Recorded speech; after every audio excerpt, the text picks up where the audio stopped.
ہم اس علی مولا کو مانتے ہیں جس کی سوچ، جس کا معیار فہم، جس کا انداز عقیدہ حتیٰ نبیوں کو بھی جس میں رشک آئے۔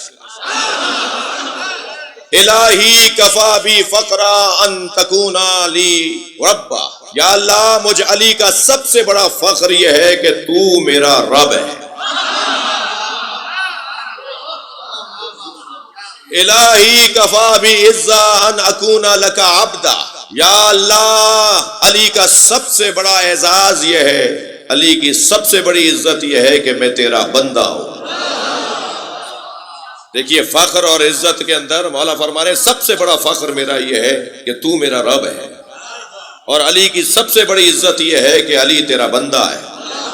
اس کے بعد والا جملہ اس کا ترجمہ میں آخر میں کروں گا، الہی الہی انتا کما احب، ترجمہ بعد میں کروں گا۔ چوتھا جملہ جس کا ترجمہ پہلے کر رہا ہوں، فجعلنی کما تحب، الہی انتا کما احب فجعلنی کما تحب۔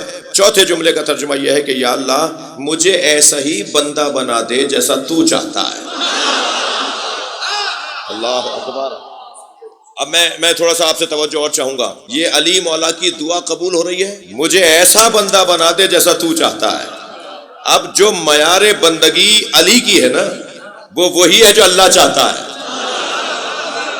لہذا دنیا میں کوئی اللہ کا بندہ علی سے بڑھ کر نہیں ہے۔ اللہ اکبر۔ اب ذرا تیسرے جملے کو سنیں، یہ جو تیسرا جملہ، یہ جو تین جملے ابھی میں نے پڑھے یہ حتیٰ نبیوں کے ہاں سے بھی ملتے ہیں اور دیگر اللہ کے ولیوں کے ہاں بھی اس مطلب کی بات ملتی ہے، اس مفہوم کی بات ملتی ہے، مگر جو تیسرا جملہ علی کا ہے نا وہ علی ہی کا ہے، علی کے علاوہ کسی اور نے بولا ہی نہیں ہے، بلکہ میں جرأت سے کہوں کسی اور کے بولنے کا ہے ہی نہیں۔ وہ جو تیسرا جملہ علی کا ہے وہ ذرا سنیے، کیا معیاری جملہ ہے، کیا آسمانی جملہ ہے، آسمان بھی جہاں چھوٹا پڑ جائے اتنا اونچا جملہ ہے۔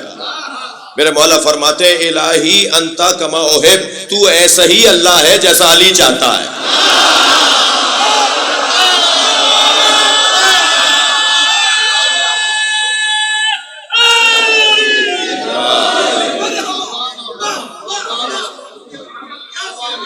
صلوات پڑھے محمد و آل محمد۔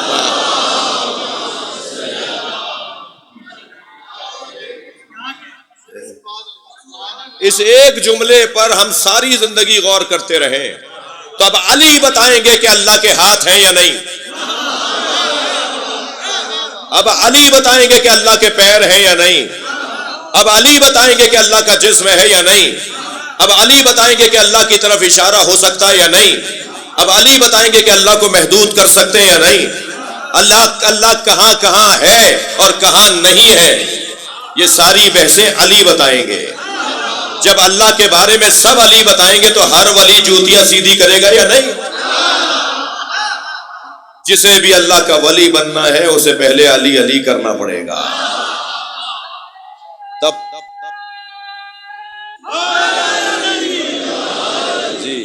جی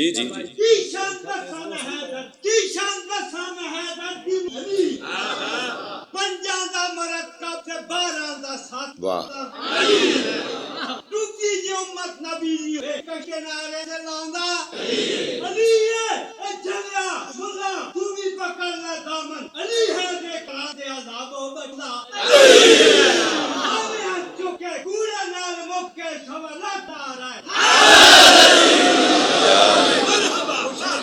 ماشاء اللہ ماشاء اللہ۔ اتنی مجھے پنجابی سمجھ میں آتی ہے اور ماشاءاللہ انہوں نے بڑے اہتمام کے ساتھ پڑھا ہے، تو بات آگے بڑھے۔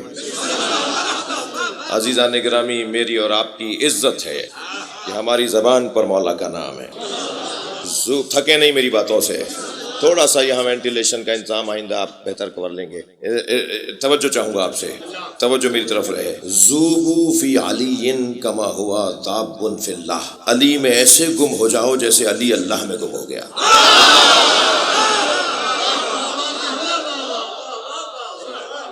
یہاں ایک گلاس پانی کا رکھا ہوا ہے، اس گلاس کے پانی میں اگر میں اپنی انگوٹھی ڈال دوں تو اس انگوٹھی کو دائیں بائیں آگے پیچھے اوپر نیچے سوائے پانی کے کچھ نظر نہیں آئے گا۔ جب کوئی چیز کسی چیز میں چلی جاتی ہے تو جو چیز اس میں چلی جاتی ہے وہ اس کی ہو کے رہ جاتی ہے۔ پھر اسے باہر کی دنیا سے غرض نہیں ہوتی، بلکہ وہ باہر کی دنیا کو ماننا اور جاننا بھی نہیں چاہتا، وہ بس اس کا ہو جاتا ہے۔ میں برتن بیچنے والے کی دکان پر گیا، میں نے کہا جی 6 گلاس دے دیجئے اور 1 جگ دے دیجئے۔ اس نے سامنے والی میز پر 6 گلاس رکھ دیے، 1 جگ رکھ دی۔ مجھے 1 گلاس چھوٹا لگا، میں نے اسے کہا یہ چھوٹا ہے، اس کے ساتھ کا نہیں ہے، ڈیزائن ایک ہے مگر چھوٹا ہے۔ تو اس نے کہا نہیں برابر ہیں سارے۔ تکرار کرنے لگا تو میں نے کہا جی میں آپ سے بحث نہیں کروں گا۔ میں نے وہ چھوٹا گلاس 1 گلاس کے اندر ڈال دیا، وہ اندر چلا گیا۔ میں نے کہا اس کا اندر جانا بتا رہا ہے کہ جانے والا چھوٹا ہے، لینے والا بڑا ہے۔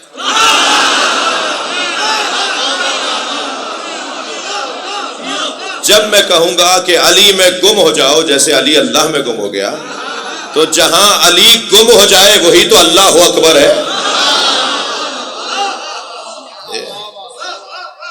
علی جیسا ماشاءاللہ، اللہ ماشاءاللہ، توجہ کر لیا آپ نے؟ تو جب میں اور آپ اور ہم علی مولا میں گم ہو جائیں گے تو ہمیں علی کا دشمن نظر کہاں آئے گا، ہمیں علی کا غیر نظر کہاں آئے گا؟ ہمیں تو وہی نظر آئے گا جو علی سے جڑا ہوا ہے۔ لہٰذا میرے بچوں اور جوانوں، اپنا وقت ضائع نہیں کرو کسی کے اوپر نام لے کے تبرہ کرنے کا، عبادتوں کو محدود نہیں کرو، مطلق کہا کرو کہ اہل بیت کے دشمنوں پہ لعنت ہو، جو بھی دشمن ہوگا لعنت پہنچ جائے گی۔ آپ نام لیں گے تو اس سے محدود ہو جائے گی عبادت، اور ممکن ہے نام لینے میں تو عجیب نام ہے، بعض نام تو عجیب نام ہے، یہاں لیں تو آخرت میں قید میں، اور یہاں لیں تو پاکستان میں قید میں، جس کا نام ہی جیل میں ڈلوا دے، تو ضرورت کیا رہی ہے کسی کا؟ صلوات پڑھ لیں ذرا محمد و آل محمد۔ نہیں مجھے نہیں چاہیے، ڈسٹرب نہیں کرو۔ ایک صلوات پڑھیں ذرا محمد و آل محمد۔ بیٹھ جاؤ میرے بچے، بیٹھ جاؤ، ایک صلوات اور ہدیہ کریں گے محمد و آل محمد۔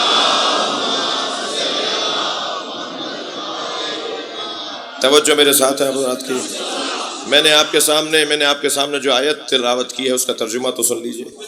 ارشاد ہو رہا ہے فمن حاجک فیہ من بعد ما جاءک من العلم، علم آ جانے کے بعد اگر کوئی کٹ حجتی کرے، ضدیت کرے، علم کو نہ مانے، دلیل کو تسلیم نہ کرے، فقل، تو میرے حبیب پھر آپ کہہ دیجئے تعالوا ندعو ابناءنا و ابناءکم، ہم اپنے بیٹوں کو لے آتے ہیں، تم اپنے بیٹوں کو لے آؤ۔ عزیزو، وہ دین کون مٹا سکتا ہے جس پر دین کے محرک نے اپنا خاندان قربان کر دیا؟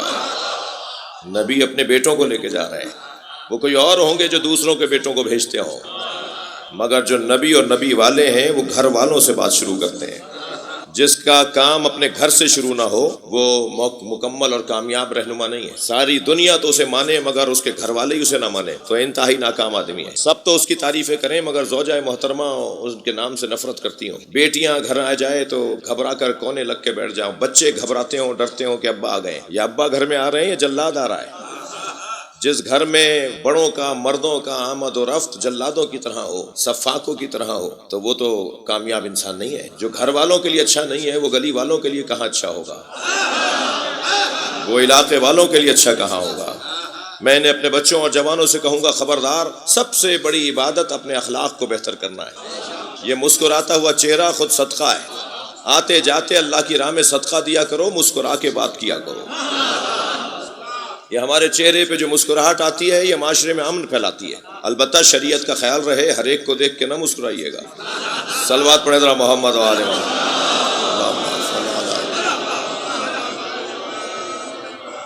توجہ میری طرف رہے گی۔ بات اتنی ہے کہ نبی سے اللہ نے کہا پھر اگر یہ بات نہ مانے تو پھر کہہ دیجئے کہ ہم اپنے بیٹوں کو لاتے ہیں، تم اپنے بیٹوں کو لاؤ۔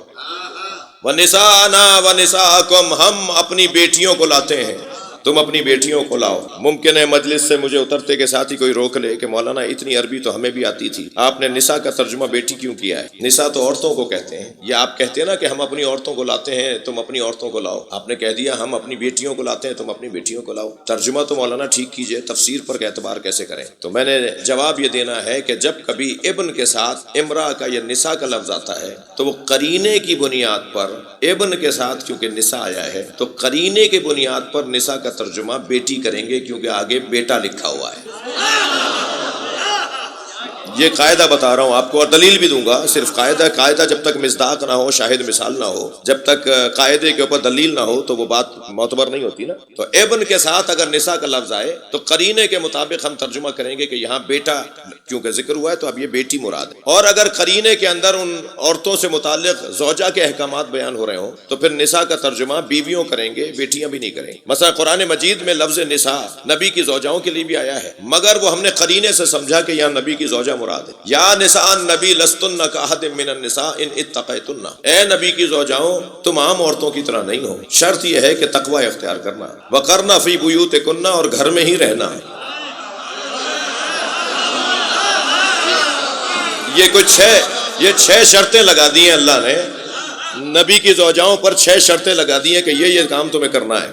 تو وہاں لفظ نساء آیا ہے اور نساء کا مطلب یہاں پر زوجہ ہے، اس لیے کہ قرینہ بتا رہا ہے. اگر یہی لفظ نساء عزیزان گرامی ابن کے ساتھ آ جائے تو یہاں ترجمہ عورت نہیں کریں گے، بیٹی کریں گے. جیسے قرآن کی ایک اور آیت کے اندر یذبحون ابناءکم ویستحیون نساءکم، تمہارے بیٹوں کو وہ ذبح کرتے ہیں، ویستحیون نساءکم. تب ترجمہ یہ نہیں کریں گے کہ تمہاری عورتوں کو وہ چھوڑ دیتے ہیں، تمہارے بیٹوں کو ذبح کرتے ہیں، تمہاری عورتوں کو چھوڑ دیتے ہیں. یہ ترجمہ نہیں ہوگا. ترجمہ ہوگا تمہارے بیٹوں کو ذبح کرتے ہیں، یذبحون ابناءکم ویستحیون نساءکم، اور تمہاری بیٹیوں کو چھوڑ دیتے ہیں. وہ جو قبطی تھے نا، وہ جو اس زمانے کے حضرت موسیٰ کے زمانے کے لوگ، وہ یہ کرتے تھے کہ جو دشمن تھے نظام الہی کے، وہ بیٹوں کو ذبح کر دیتے تھے تاکہ نسل نہ چلے، اور بیٹیوں کو چھوڑ دیتے تھے تاکہ کنیزی میں لیا جا سکے. تو قرآن کہہ رہا ہے کہ تمہارے بیٹوں کو وہ ذبح کر دیتے ہیں اور بیٹیوں کو چھوڑ دیتے ہیں. تو وہاں ہم نے ترجمہ سب نے کیا بیٹی، کیوں نہیں کیا ترجمہ کہ وہ تمہارے مردوں کو ذبح کر دیتے ہیں، وہ تمہاری عورتوں کو چھوڑ دیتے ہیں، کیونکہ ابن کے ساتھ نساء کا لفظ آیا ہے. یہاں بھی قرآن مجید میں سورہ مبارکہ آل عمران کے اندر آیہ مباہلہ کے اندر اللہ جب ارشاد فرما رہا ہے کہ ہم اپنے بیٹوں کو لاتے ہیں، تم اپنے بیٹوں کو لاؤ. وَنِسَاءَنَا وَنِسَاءَكُمْ، تو ترجمہ کریں گے ہم اپنی بیٹیوں کو لاتے ہیں، تم اپنی بیٹیوں کو لے کر آؤ. مجھے اس سے غرض نہیں ہے کہ 4 بیٹیاں تھیں یا 1 بیٹی تھی، مجھے تو اس سے غرض ہے کہ مباہلے میں فاطمہ آئی ہے. بیٹیوں کی جگہ صلوات پڑھے محمد و آل محمد. ہم اپنی بیٹیوں کو لاتے ہیں، تم اپنی بیٹیوں کو لاؤ. اور اگر تھکے نہیں ہیں تو ترجمہ کر رہا ہوں، ہم اپنے جیسوں کو لاتے ہیں، تم اپنے جیسوں کو لاؤ. اللہ نے نبی جیسا ایک ہی بنایا ہے جسے علی کہتے ہیں. صلوات پڑھے محمد و آل محمد.